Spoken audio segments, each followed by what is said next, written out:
gallons, then you need to evacuate that tank. Okay, so that's usually going to be dealing with cylinders when you're dealing with venting here. Can't be done indoors, has to be done outdoors. If it is done indoors, there has to be a ventilation system and a piping system to handle everything going outside. Okay, evacuation.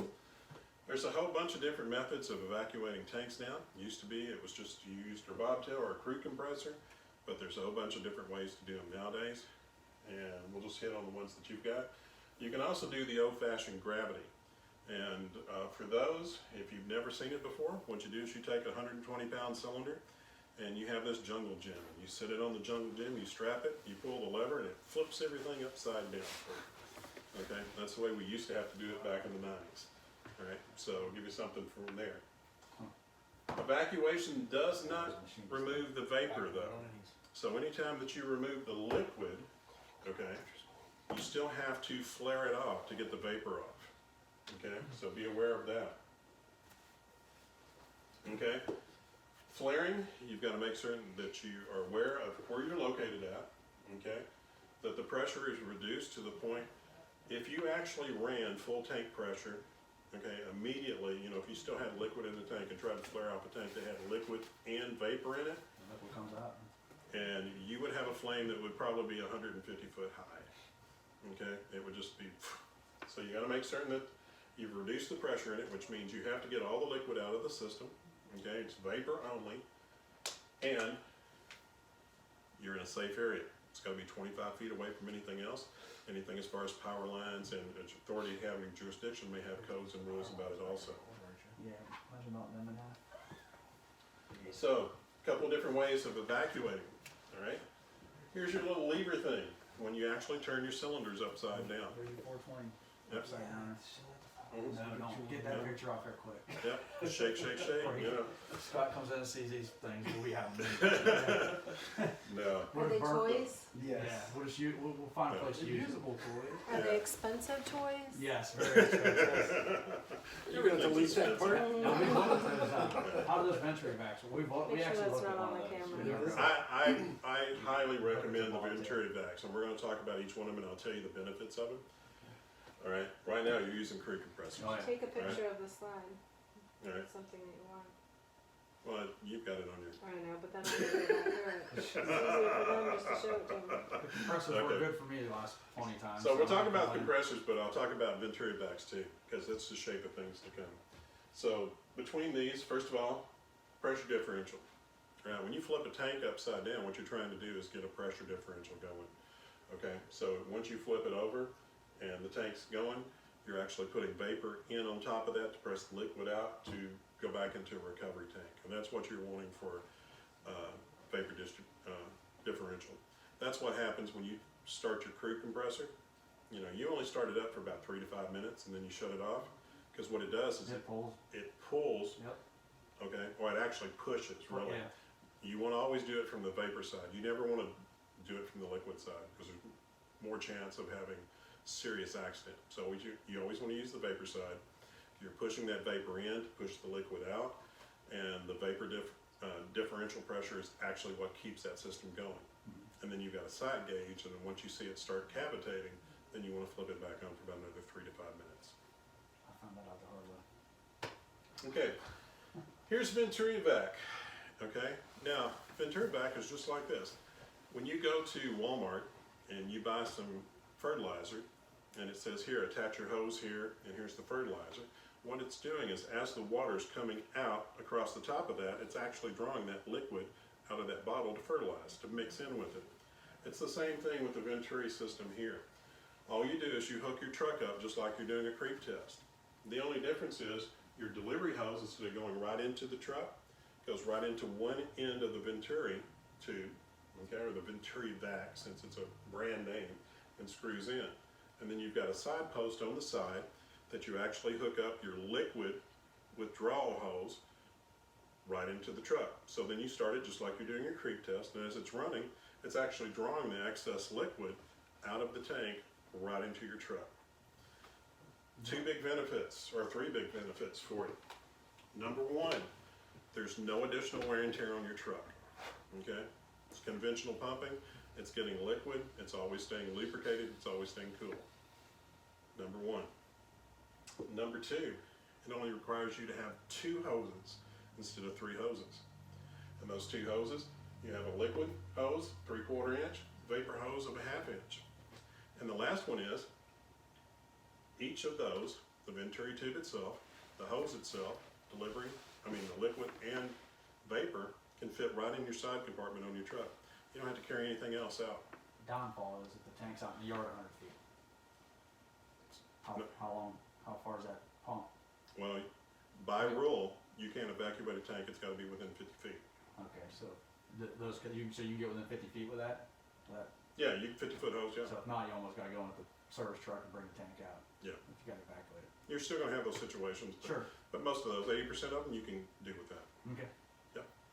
So that's the big benefit for that. Here's the steps. You know, you've only got 10 steps as far as what you need to do as far as the Venturi vac.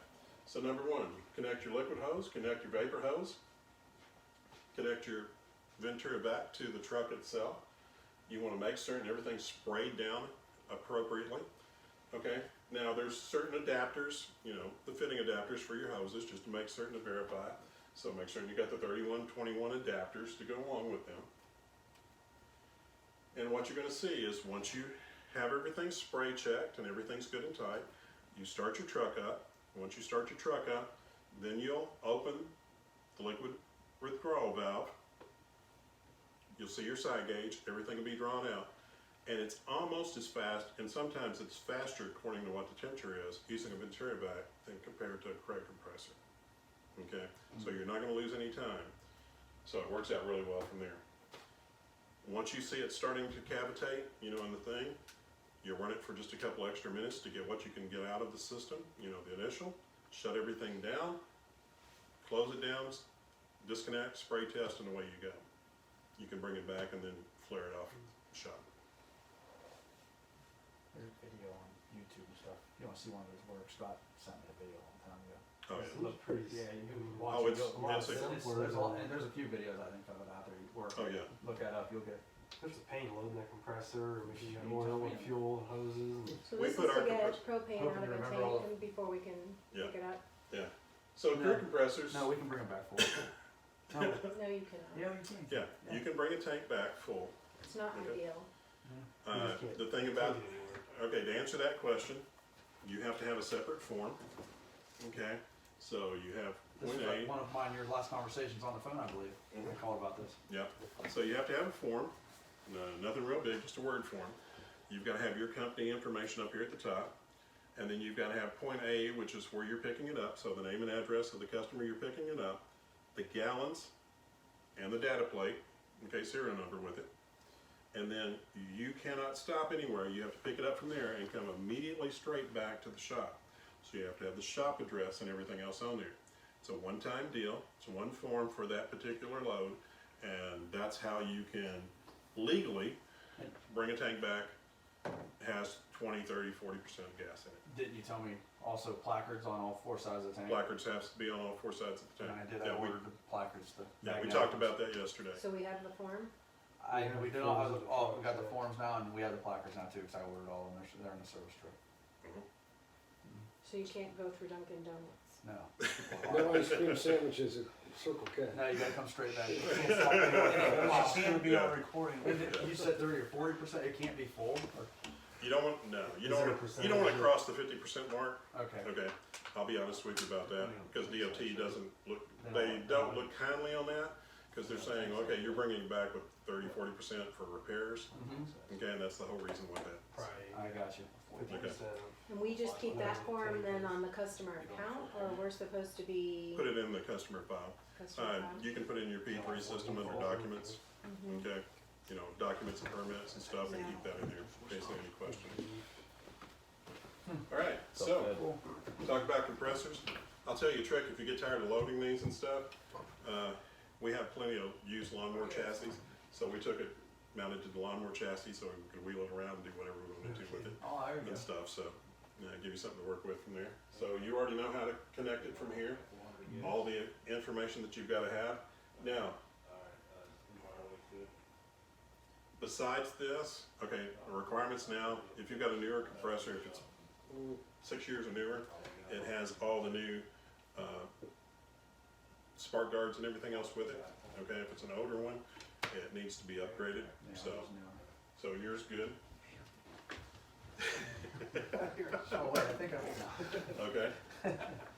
Now, if you weren't using a compressor and you were using your bobtail pump, I never recommend anybody doing this any longer.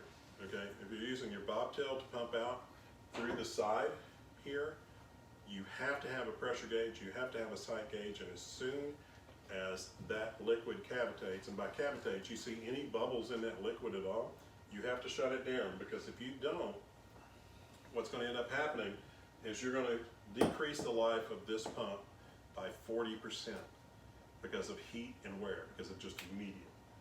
And when you talk about taking an entire truck out and the cost of that pump, that's a huge, huge expense. So I never recommend any longer using bobtail pumps. I wouldn't know where to Ours start. doesn't have No, those. never. Yeah, no. We don't have it. Okay, just make certain in your liquid transfer hoses, no matter if you use a compressor or you use the Ventura Vax, you need to make certain that your hoses are rated at 350 PSI with a burst pressure of 1750, okay? And they need to have the hydrostatic relief valves on each, so you can release the pressure before you actually disconnect or connect the hoses themselves. So make certain that your liquid transfer hoses are rated. You're getting those from Bergquist also, so it's not an issue.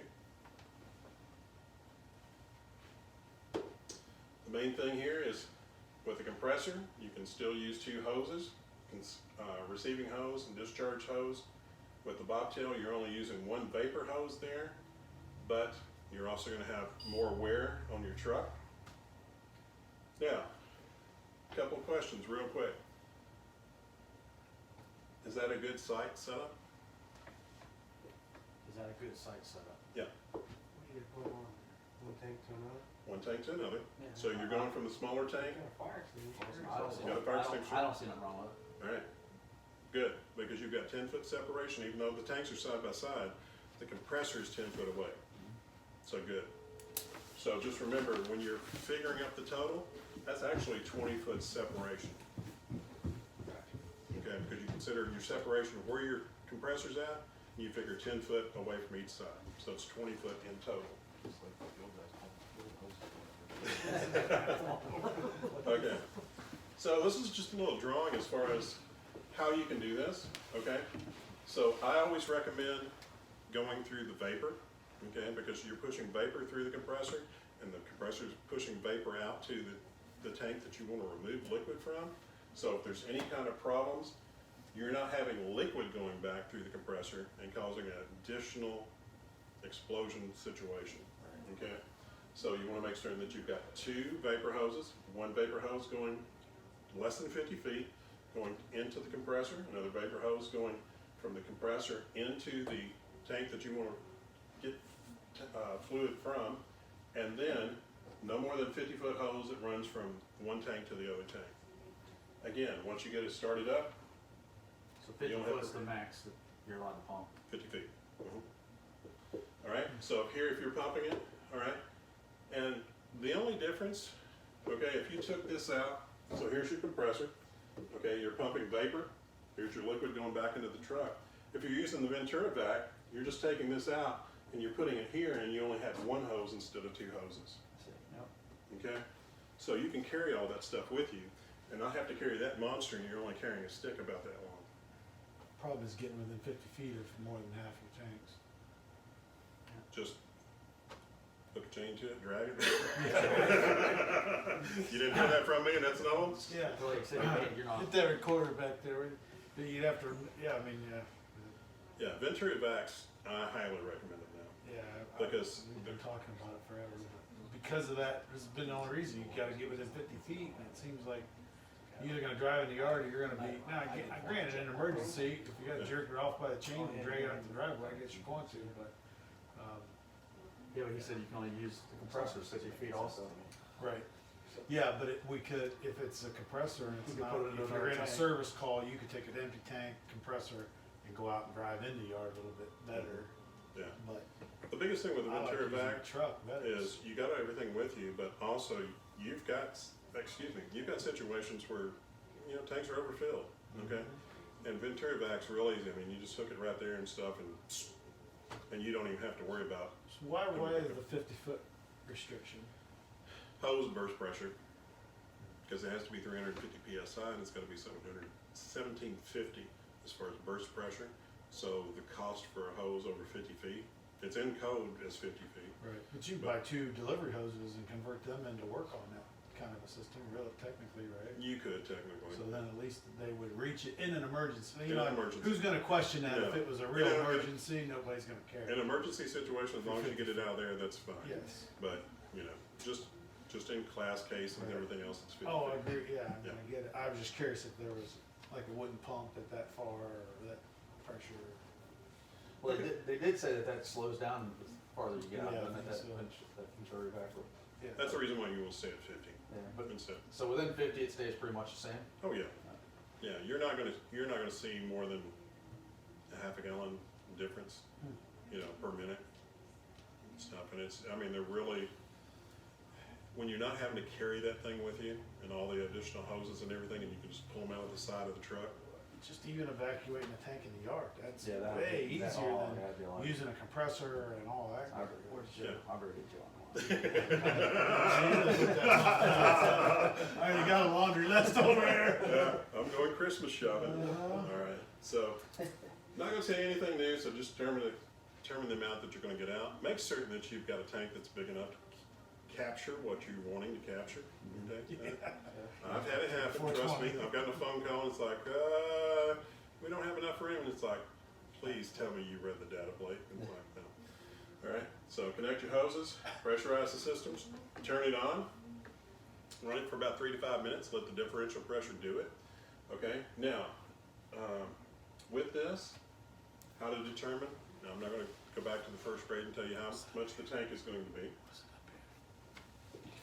So step by step, make sure you measure your distance, make sure you got your 10 foot, your sealing compound. Now, on your liquid withdrawal, there's 2 places, actually there's 3 places that you can have a liquid withdrawal tube. Liquid withdrawal tubes, 90% of them that you're gonna see are gonna be on the top. But if you have a cylinder from 1970 going back, 60s and 50s, that liquid withdrawal is gonna be on the bottom of the tank, all right? Now, I will tell you this, I've had 2 of my people, in my experience, that I've actually had to life flight to hospitals because of those tanks, all right? Because when you have them underneath, that tank's never been touched before, okay? And it's also on the bottom side, so it's got grass and dirt and mud and everything else built up against it. So it's had 50 years sitting there. So the first thing that happens is, you're getting there and you've got your gloves on, you've got your glasses on and everything else, but you're underneath that tank. And because it's already corroded, the first time you put a wrench to it and tap it, all the threads come out like a slinky. And it dropped 220, and the other one was a little over 260 gallons on both of these guys. All right, so if you're dealing with a tank from the 60s, 70s, and 60s and 50s that has a liquid withdrawal underneath, always call Scott first to find out if he wants you to deal with that or bring it back to the shop, or that's gonna be his call, what's gonna be happening. Okay? Well, that'll be my call after I call you. All right. Different different withdrawal valves they put in now, like the newer ones have the hole in the side, so Right. the old style looks just like a hex. Next, and that was So it. they don't have a test on it, so you, No, they don't have a split. so you don't know if No, that valve's these- stuck or not. No, you know, these you Wow, do, yeah, yeah, these top ones like you do, all you have to do is just break it loose and rotate it 1/4. That 1/4 is gonna be enough that you're gonna see the weep hole at the Yeah, top, the weep and the hole. weep hole's What gonna about let the you know. old ones with the hex and top? If you see those, the only thing I can tell you is this, Run? okay? Yeah, okay, is number 1, make certain that you're fully covered and that you only take it a quarter at a time. And number 2, when you get to, here's above, you know, we just talked about that. So here's the older, here's the newer, okay? Now, get the back check valve to put on your transfer equipment, okay? It's worth it, it's like just $19 for the back check valve. that you can screw into the top of it when you're putting it in, okay? So you can put it on, and that way, once you actuate the lever, you can actually remove your transfer equipment, and that back check valve stays on there.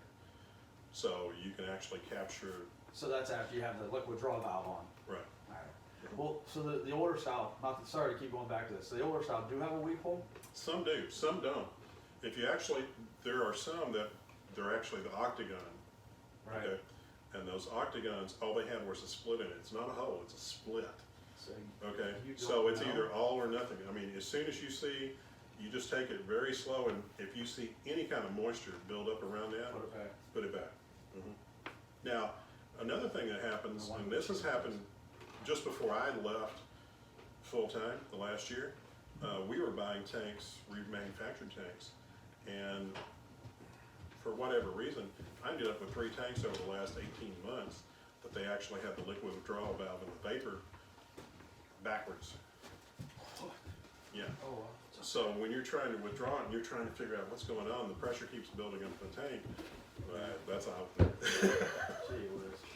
Yeah, If we were to get tanks that came in with old style valves, cause we buy reman too, They change them all out and put I the think new they do in. too, don't they? Yeah, Yes. we've never got one yet, we don't have the newer style. yeah, if they're remanufactured, they have to have the leaf Okay. Yeah, all those appurtenances have to either So be we're looking more J-coded as far as, custom stuff that we run into that's way with. Yeah, Yeah. it's the old tanks, yeah. yeah, and there's out there. Now, while we're talking about tanks, let me tell you a story. You're not gonna run into it up here, I don't think, because you're too far north, but, this happens in the Midwest and the South. Butane tanks. There's a company called National Butane and Butane that actually produce tanks just like Trinity and everything else. And they produce propane tanks. But the way you tell the difference between a real butane tank and a real propane tank is this. Always look at the data plate and always look for the MAWP. Okay, maximum allowable working pressure on that data plate. For a propane tank, it has to be 250 PSI. Okay, it's always gonna list that. If you see anything other than that, say it's 205 or 215, that means that was a butane tank. And what they've done is they've remanufactured it, reconditioned it, but they have put new pressure valves in it, relief valves in there for 250 PSI. So guess what? When that tank gets 220 PSI, the relief valve's not gonna pop. It's gonna pop the seams on the tank. So what they've done is they've bought these tanks, remanufactured them, taken them to flea markets and yard sales throughout the Midwest and southern Illinois, southern Indiana, and said, here, we got your tank for $400, here you go. And you go out there and you find out this is what you've got. So always double check the manufacturer, maximum allowable working pressure on a tank's data plate, make certain it says 250. That way unless, you know Trinity, you know Worthington, you know Manchester, you know those guaranteed. But if you see something weird out there, a weird name, always check the MAWP. So 'cause it's propane's always 250, 250. and the other ones would be 200. 205, 215. Alright. Yeah. That's interesting. Wow, that is I can't believe there wouldn't have been lawsuits already on that. I'm Oh, sure- there are. I'm sure there are. There have been for years, and it's still being done because it's a resale, okay? And it's So shade, tank it's like services shade in tree Nova mechanics. Scotia, let's not